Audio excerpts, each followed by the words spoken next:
Brodes Media. So Jalen Hurts was left off of a top 10 quarterback list projecting the 2024 season ahead.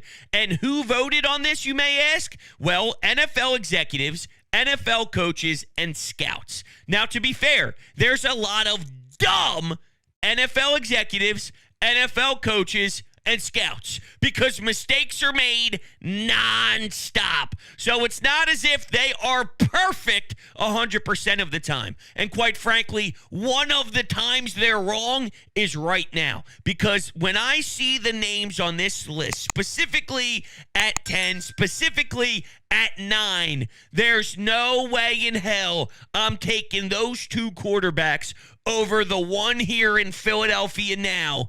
Jalen Hurts was not the problem with this offense last season. You can't ding Jalen Hurts for the issues that Nick Sirianni provides on a day-to-day basis. That pisses me off. And Kellen Moore is here now, correct? So if I'm projecting out on what this offense should look like, granted, losing Jason Kelce, but I still expect this offensive line to be dominant with Cam Jurgens sliding in there. You lose a ton. You lose a lot of knowledge, for sure, and leadership.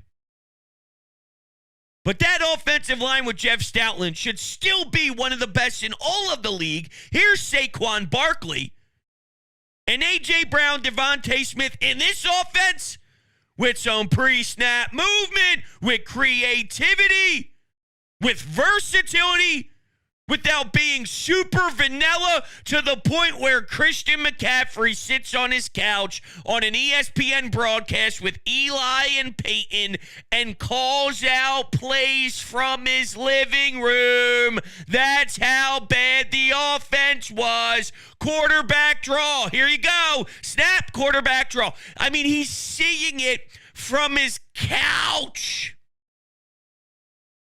That's the issue.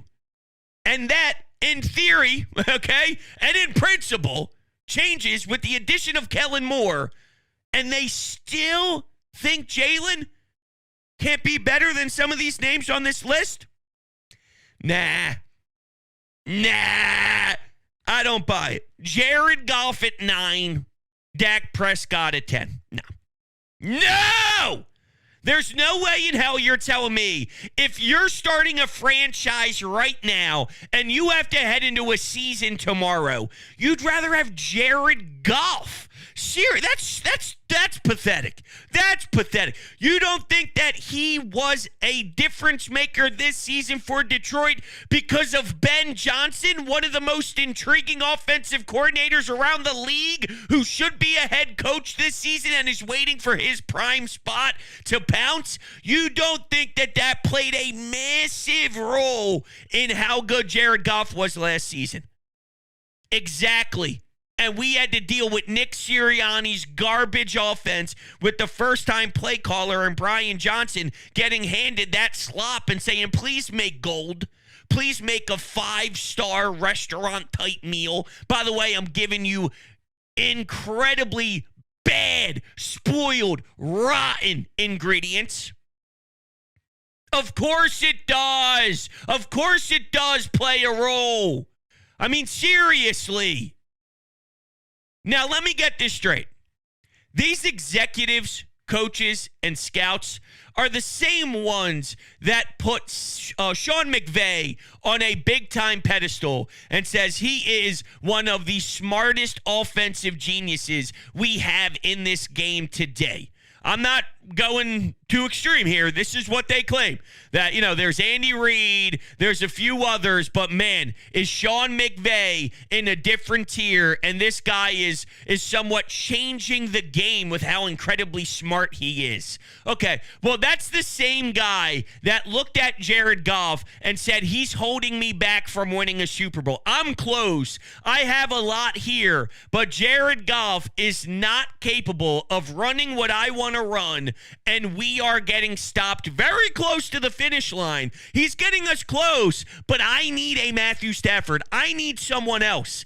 And that guy you're telling me is now the second best in the NFC?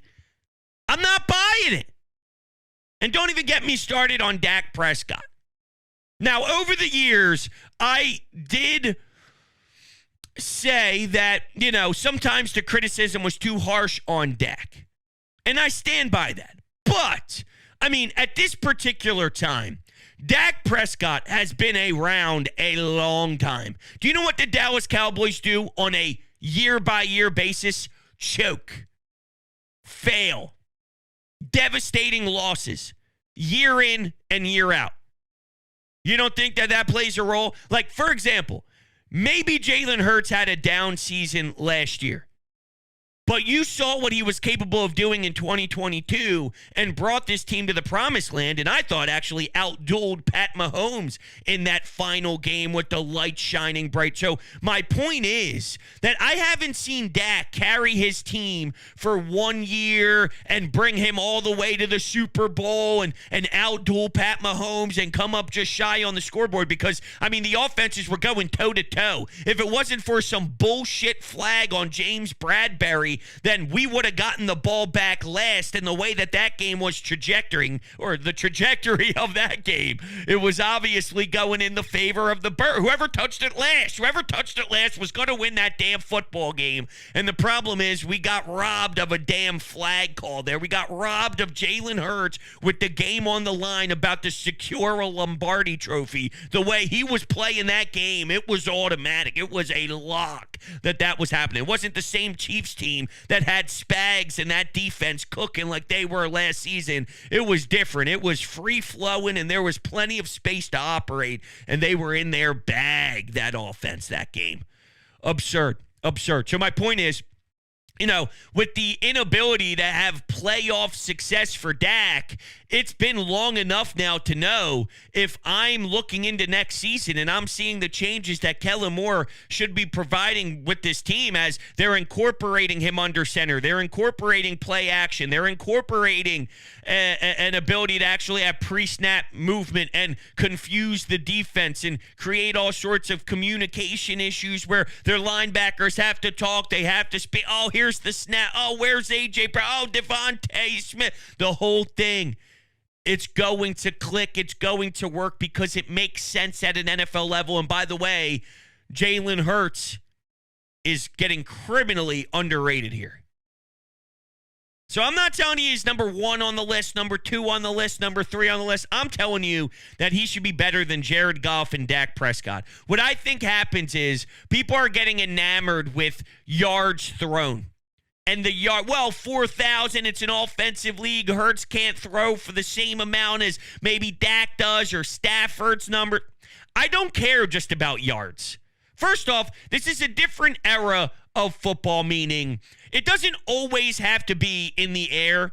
A lot of these quarterbacks come from the college game. They're dual threat guys. And now the NFL is more adapting to that lifestyle compared to the old school pocket passers. So if Jalen Hurts is unique in his own right and he has a different version of play and his style is maybe different than some of the others and he could do it with his legs and he squats 1,000 pounds and it looks different with the numbers. Like, I don't think if you look at the numbers that Jalen Hurts has on a box score week to week, it tells you the full story of how great of a quarterback is when he's playing his best ball. 2022 was insane. We are now heading into year 4 of Nick Sirianni, right?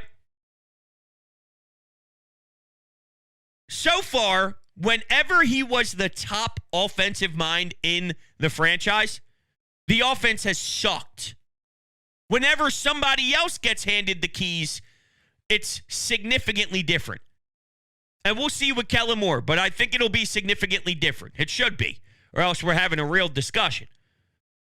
So my point is, there has to be a correlation between Nick having the top offensive mind in the franchise and when somebody else does. When he handed it off to Shane Steichen, everything improved.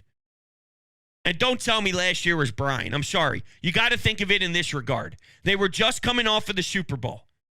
So after they're in the Super Bowl and lose, you don't think that Nick Sirianni's voice carries a certain weight? Because look what I just did. I got us there. I'm good. I'm damn good. We'll elevate Brian Johnson, who's never done this before at the NFL level. Nick's voice mattered more, offensively speaking. And then the offense went to crap. Because whenever he's the most important offensive voice, it goes to crap. He's just not good. He's just not good.